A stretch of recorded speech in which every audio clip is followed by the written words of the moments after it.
Hello all, idli కొట్టు movie అయితే చూడడం జరిగింది. డైరెక్షన్, రైటింగ్ అండ్ హీరో కూడా ధనుష్ గారే దీంట్లోని.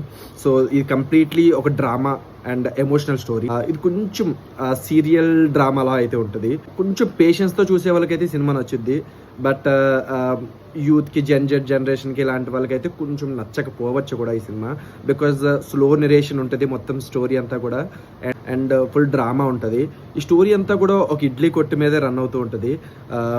ధనుష్ వాళ్ళ నాన్నగారికి ఒక ఇడ్లీ కొట్టు ఉంటుంది. ఆ ఇడ్లీ కొట్టుని ధనుష్ హ్యాండ్ ఓవర్ చేస్తాడా లేదా అనేది స్టోరీ.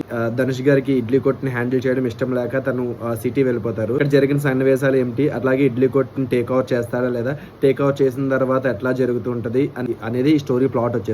ఇట్లా నిత్య మేనన్ గారు అండ్ శాలిని కూడా ఉన్నారు. సో నిత్య మేనన్ గారు పార్ట్ అయితే మాత్రం చాలా కోర్ రోల్ ఉంటుంది ఇందులో. అండ్ శాలిని గారు అయితే కొంచెం పార్టే ఉంటారు, బట్ అది కూడా కొంచెం బాగానే ఉంది.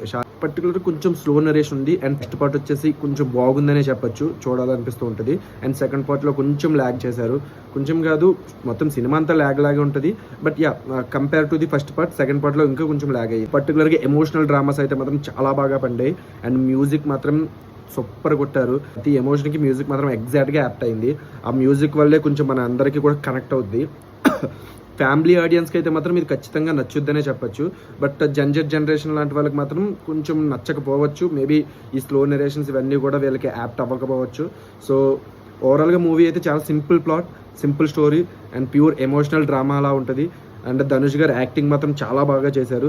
ఆ ఎమోషన్స్ పండించడంలో కానీ, నెరేషన్స్ వైజ్గా కానీ, డైరెక్షన్ కూడా చాలా బాగా చేశారనే చెప్పవచ్చు. ఇడ్లీ కొట్టు మూవీకి వచ్చేసి నా రేటింగ్ వచ్చేసి 3/5. That's it for this movie update.